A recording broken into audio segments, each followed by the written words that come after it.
Morning class 7 और 8। हम आपको 7 तो 8 क्यों कह रहे हैं, ये तो आपको पहले ही पता है कि दोनों के चैप्टर एक ही है, सेम वर्ग है।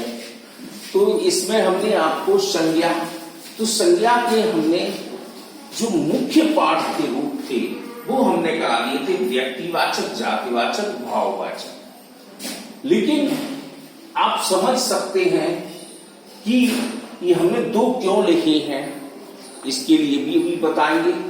उस दिन हमने आपको थोड़ा सा सही दे दिया था हिंट कि ये 2 क्यों लिखे जाते हैं। वैसे हम आपको फिर से दोबारा रिपीट कर सकते हैं हर चीज को।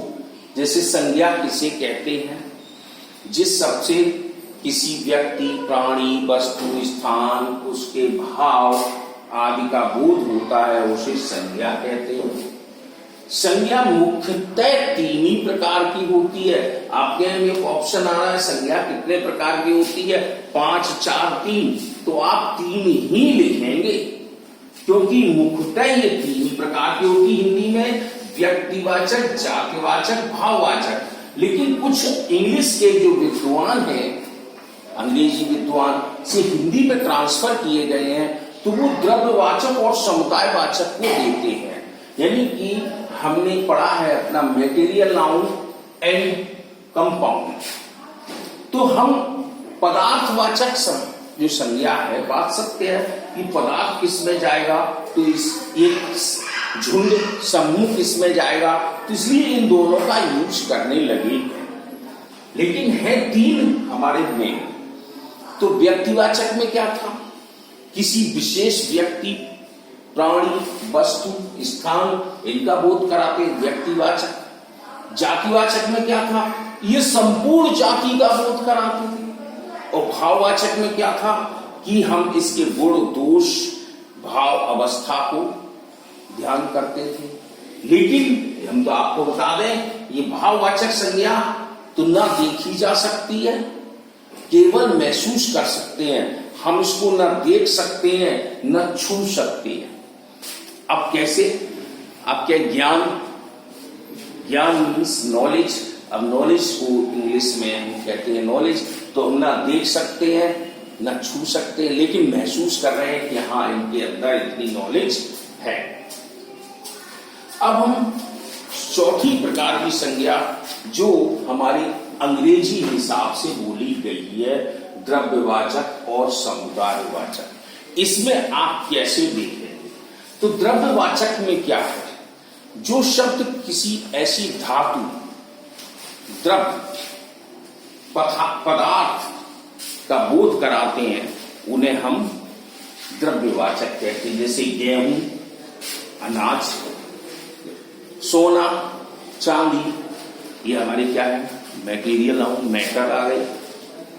पानी, तेल, दूध, ये क्या है? लिक्विड आ गया।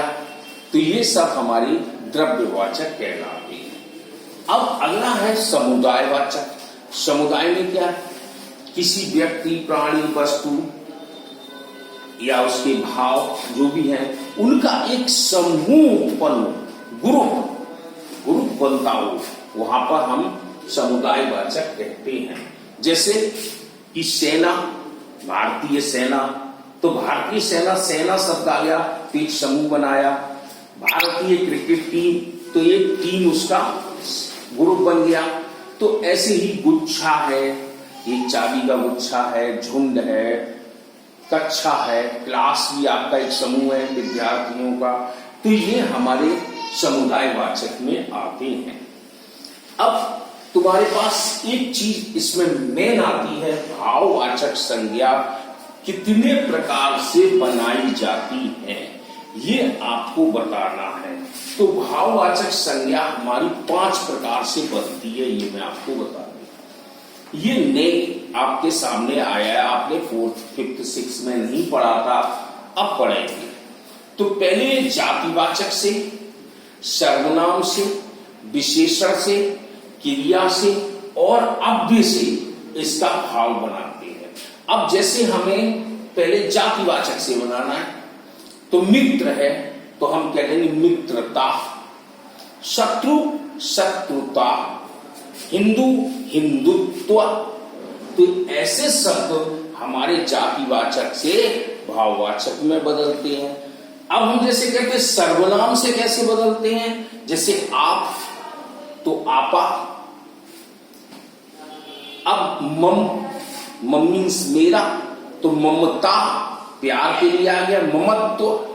ये ऐसे भाववाचक बन गए। ऐसे ही विशेषण से कैसे बदलें, अब जैसे लंबा तो लंबाई, अच्छा अच्छाई, महान महानता, तो ये हमारे विशेषण से बदले। अब क्रिया से कैसे बदलते हैं, जैसे लिखना है तो हमने कह दिया लिखाई, पढ़ना पढ़ाई, धोना धुलाई। तो मैं मीन्स कहने का मतलब है कि जो शब्द हमारे 5 रूप से बदलते हैं तो भाववाचक संज्ञा में ही आते हैं। कुछ ऐसे शब्द हम लोग भाववाचक ही बोलते हैं, जैसे तुम्हारी लिखाई बहुत अच्छी है, तो लिखाई अच्छी है, लेख अच्छा, लेख से हमने लिखाई कर दिया। तो मीन्स कुछ शब्द ऐसे भाववाचक से ही बदले। ये एक नया आपके में अध्याय जुड़ गया और कुछ नहीं, सिर्फ आपका चैप्टर इसी 5 पर डिपेंड रहेगा। डिपेंड हमारा 3 पर है, लेकिन ये 2 और ले, तो हम आपका इस चैप्टर को समाप्त कर रहे हैं।